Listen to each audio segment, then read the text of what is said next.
Hoy, en Plaza al Día, calor extremo, un peligro para nuestra salud.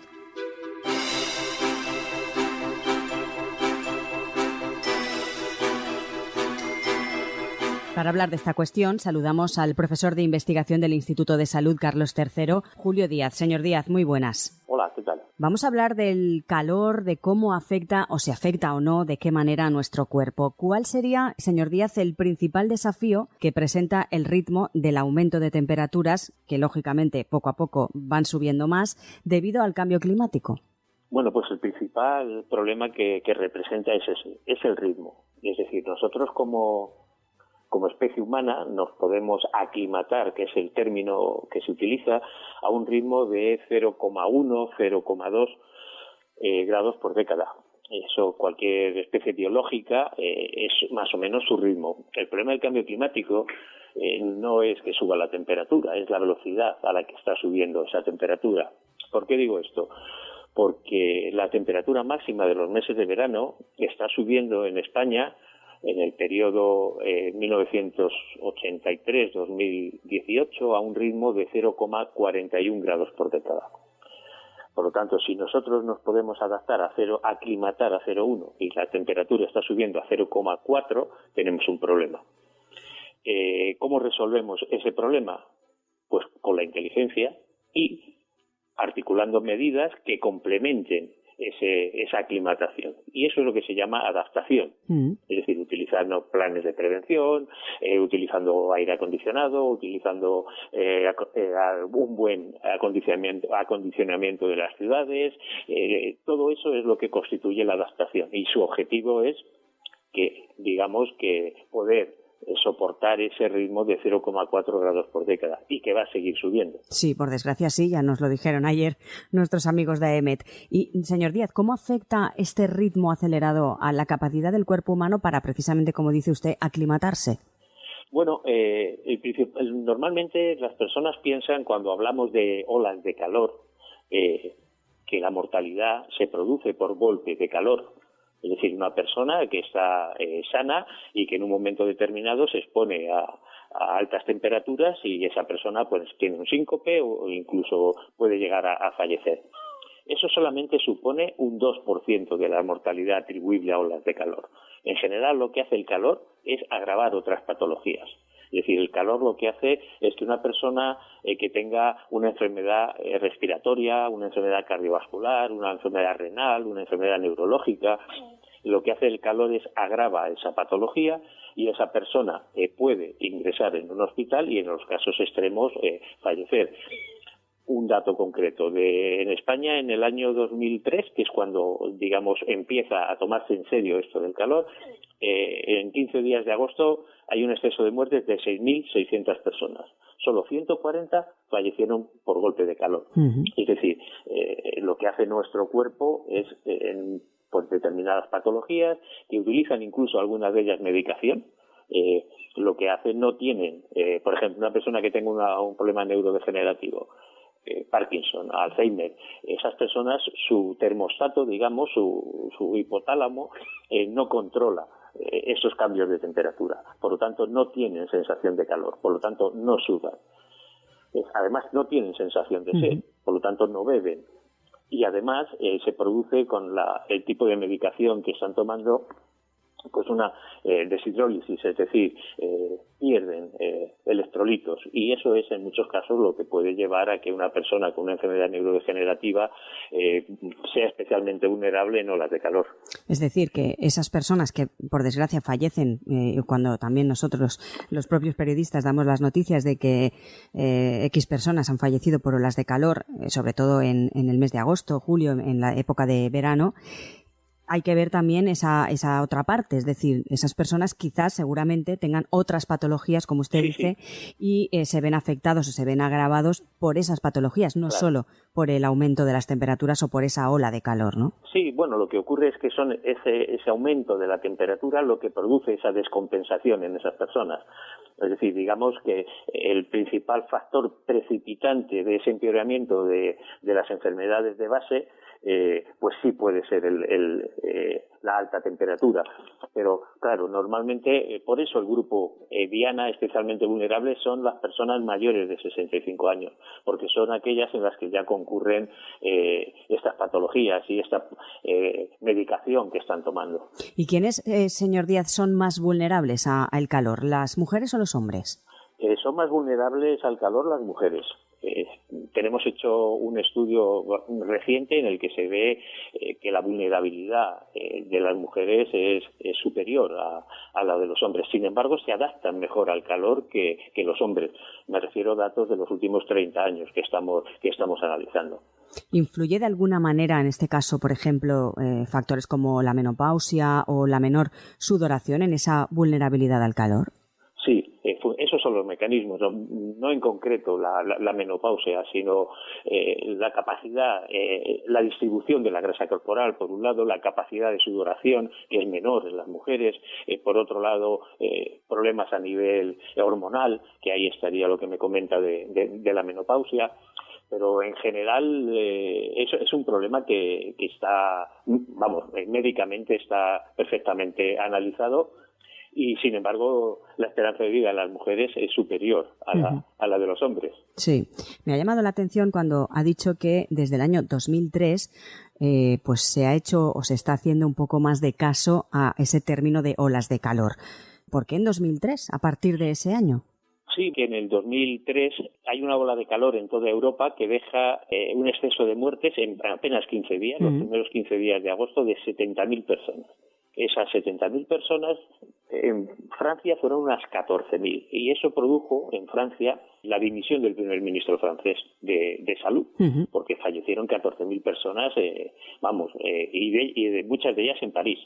Entonces eso llevó a España, que en este momento estaba Ana Pastor, de ministra de Sanidad, a las personas que trabajábamos en olas de calor, que éramos dos personas, dos grupos de investigación, nos llamó en agosto del 2003 y nos dijo que teníamos que empezar a preparar un plan de prevención para el año 2004. Por lo tanto, el pistoletazo se da precisamente ese año 2003 y con la implementación del primer plan de prevención ante altas temperaturas por parte del Ministerio de Sanidad en el año 2004, es decir, hace 20 años. Y eso ha tenido una importancia capital, porque ha generado lo que llaman los americanos la cultura del calor. Es decir, ha trascendido a la sociedad que el calor puede matar. Yo creo que algunas personas recordarán imágenes de lugares como Barcelona muy parecidos a los que hemos visto después en la COVID, es decir, no cabían los muertos en los mortuorios, sino que se tuvieron que habilitar salas especiales, carpas especiales, porque era imposible. Entonces, eso marcó, ya le digo, un antes y un después. Y se ha visto que eso está teniendo no solamente los planes de prevención, sino las mejoras que se han producido desde entonces, sanitarias, urbanísticas, económicas, todo eso ha hecho que si antes por cada grado en el que subía la temperatura por encima de la definición de ola de calor, de media en España por grado aumentaba la mortalidad un 14%, ahora estamos en torno a un 3%. Es decir, se ha visto que hay un punto de inflexión claro en ese año 2003, bueno, en este caso 2004, que es cuando empezamos a analizar el impacto de los planes de prevención. Decíamos antes que recientemente AEMET ha dicho y han manifestado que este verano será bastante cálido, tendremos mucho calor. El verano pasado ya fue bastante cálido y con temperaturas muy altas, bastante sofocante. También han anunciado que poco a poco los veranos pues van a ir siendo más cálidos progresivamente. Esos planes de prevención también cada año se adelantan más. Bueno, los planes de prevención este año, por ejemplo, en concreto ha empezado el 15 de mayo. O sea, la idea que hay en el Ministerio de Sanidad es que los planes de prevención no los active el calendario, sino que los active las temperaturas. Lógico. Es decir, que estén siempre latentes, y si hay una temperatura en abril por encima de lo que podría ser una ola de calor, que ese plan de prevención automáticamente se ponga a funcionar.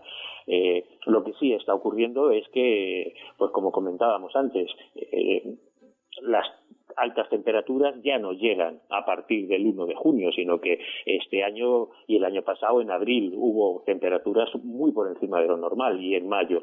Por lo tanto, esa es la idea, de que no sea el calendario el que ponga en marcha los planes de prevención, sino que sea la propia temperatura, que es lógicamente lo que se está atendiendo. Lo que hay que tener en cuenta es que, claro, que un plan de prevención como el que tenemos este año, que se ha pasado de dar una temperatura a nivel provincial a dar 182 temperaturas, es decir, se ha dividido las temperaturas en zonas isoclimáticas, de modo que se pueda tener, digamos, un ajuste más fino de cuál es la exposición de la población.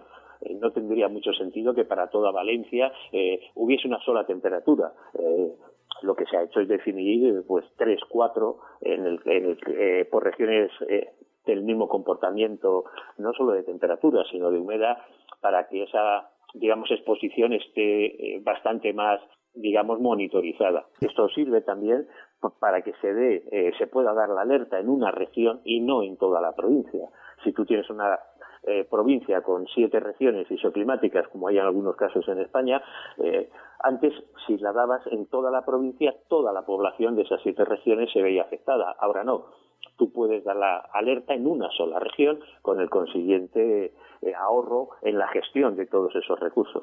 Otro punto, señor Díaz, que me parece importante cuando hablamos de calor, no sé si hay investigaciones recientes que revelan sobre el impacto precisamente del calor en la salud mental, específicamente en términos, por ejemplo, de violencia y agresividad.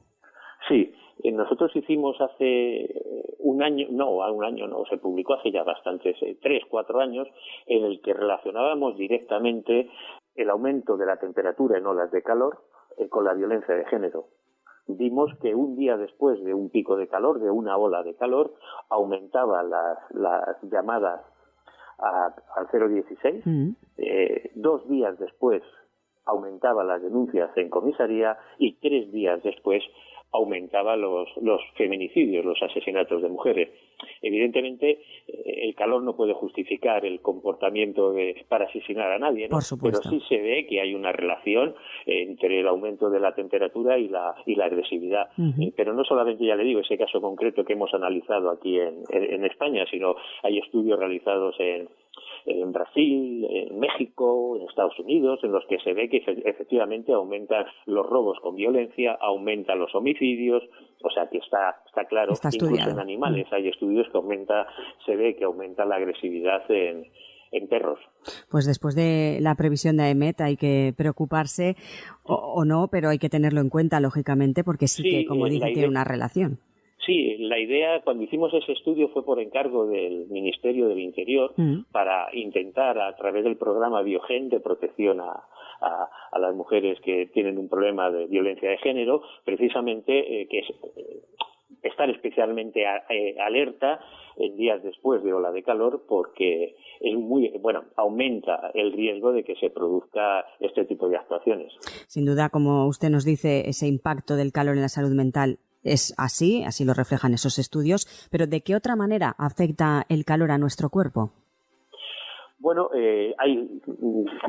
además de las enfermedades que hemos dicho antes, sí, las respiratorias, cardiovasculares, todas estas, por ejemplo, tenemos estudios en los que se ve que existe una relación entre el aumento de la temperatura y el aumento de los partos prematuros, por ejemplo. Partos prematuros, bajo peso al nacer. Se ve que un día después de un pico de calor, estos partos prematuros aumentan. ¿Por qué? Pues porque lo que hace el calor, entre otras cosas, aumenta para ese mecanismo de sudoración, hace que aumente nuestro ritmo cardíaco, hace que aumente nuestra tensión arterial, y el aumento de la tensión arterial es una de las principales causas de un parto prematuro en mujeres embarazadas. Tenemos hechos estudios en los que se relaciona también con enfermedades renales, también con enfermedades metabólicas, endocrinas, es decir, todo lo que produce el calor, que en el fondo es una descompensación de electrolitos, digamos que sería, y un aumento del ritmo cardíaco para aumentar esa sudoración, todo eso se repercute en el organismo. Algo bueno tiene el calor en nuestro cuerpo, porque después de escucharle la verdad es que no podemos ser muy optimistas, pero no sé si hay una parte positiva, una parte beneficiosa para nuestro cuerpo o no. Hombre, por dar un tinte positivo, lo que se está viendo es que, por ejemplo, en España sí hay una adaptación al calor. Es decir, la temperatura, como decíamos antes, está aumentando a un ritmo de 0,4 grados por década. Pero, sin embargo, esa temperatura a partir de la cual empieza a fallecer la gente por calor, esa temperatura de ola de calor, no es constante, también está aumentando.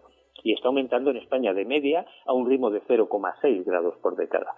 Es decir, es como si el 0,4 fuese la velocidad al que va un galgo y el 0,6 es la velocidad a la que se mueve la liebre. Nosotros seríamos la liebre, nos estamos adaptando a ese 0,6. ¿Dónde está el problema? El problema está que el galgo empieza a correr cada vez más, que sería el cambio climático, o sea que en vez de a 0,4 aumente su velocidad a 0,7, 0,8. ¿Y cuál es la otra opción? La otra posibilidad es que la liebre, que ahora va a 0,6, se empiece a cansar. Y nuestra adaptación, que ahora ya le digo que es positiva, pues ya deje de ser ese ritmo de 0,6 y nos coja el galgo. Entonces ahí está el problema. Vamos mal. Ahí está el problema. Tenemos que seguir con esa adaptación y conseguir que esas temperaturas a partir de la cual la gente fallece sean cada vez más altas. ¿Cómo lo conseguimos? Planes de prevención cada vez más específicos, que es lo que se está haciendo. No solamente planes de prevención, sino mejoras de infraestructuras urbanas, mejoras de la edificación, aumento en un mejor acondicionamiento de los edificios.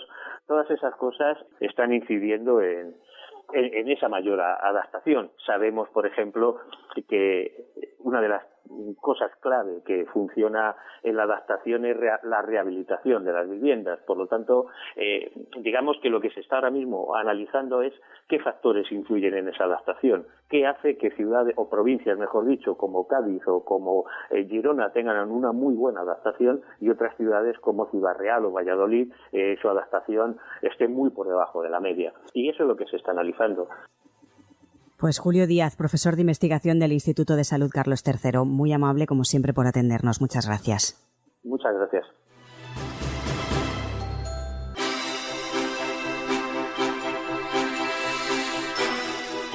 Nos lo decía Julio Díaz. Él subraya que el principal desafío radica en la velocidad con la que aumentan las temperaturas, superando la capacidad de adaptación natural que tenemos los seres humanos.